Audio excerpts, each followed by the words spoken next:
Le groupe pétrolier national vise à travers sa stratégie à l'horizon 2030, SH 2030, la formation et la préparation de 200 managers sur la base de la performance et l'excellence pour diriger l'avenir de Sonatrach, a affirmé le premier responsable du groupe lors d'une conférence tenue en marge d'une visite à l'entreprise Fertial.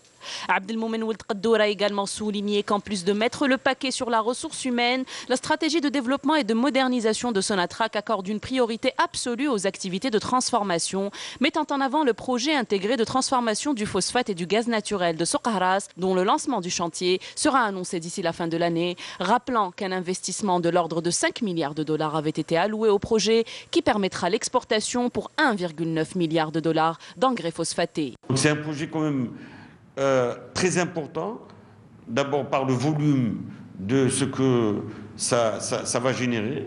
C'est très important parce que c'est un investissement capital de plus de 5 milliards de dollars. Il est très important parce qu'il traverse plusieurs wilayas. Il est très important parce qu'il intervient dans beaucoup de domaines. Ould Qaddour a affirmé également que la Sonatrach ambitionne de placer à travers la SH 2030 le groupe pétrolier parmi les 5 meilleures compagnies pétrolières au monde, regrettant par la même occasion que l'entreprise ait enregistré au cours des 8 dernières années la perte de près de 16 000 cadres et fonctionnaires spécialisés dans les activités liées aux hydrocarbures, soulignant que le moment était venu pour arrêter cette hémorragie. 16 000 employés de Sonatrach ont quitté la Sonatrach et ont quitté le pays. C'est quelque chose d'anormal. Donc il faudrait qu'on trouve une solution pour pouvoir les stabiliser, pour pouvoir les attirer, pour pouvoir les motiver. Et ça, c'est une transformation profonde.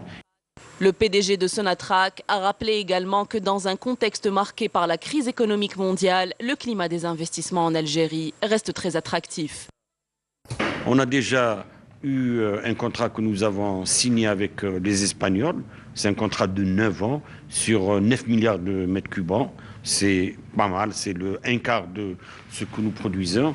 Il y a Eni qui est aussi en contrat avec nous pour l'achat de 2 à 3 milliards de mètres cubes. Plus que ça, nous sommes en train de travailler sur une JV de trading. Au cours de cette rencontre, il a été souligné que la stratégie de Sonatrach à l'horizon 2030 présentée vise entre autres à réaliser la performance et à assurer l'excellence en plus de doubler le volume d'exploration et de combler le déficit lié à la gestion à court et à moyen terme. Le PDG de Sonatrach a appelé tous les travailleurs du groupe et ses partenaires à accompagner cette démarche ambitieuse pour le développement de Sonatrach et la réhabilitation de sa position sur le marché international.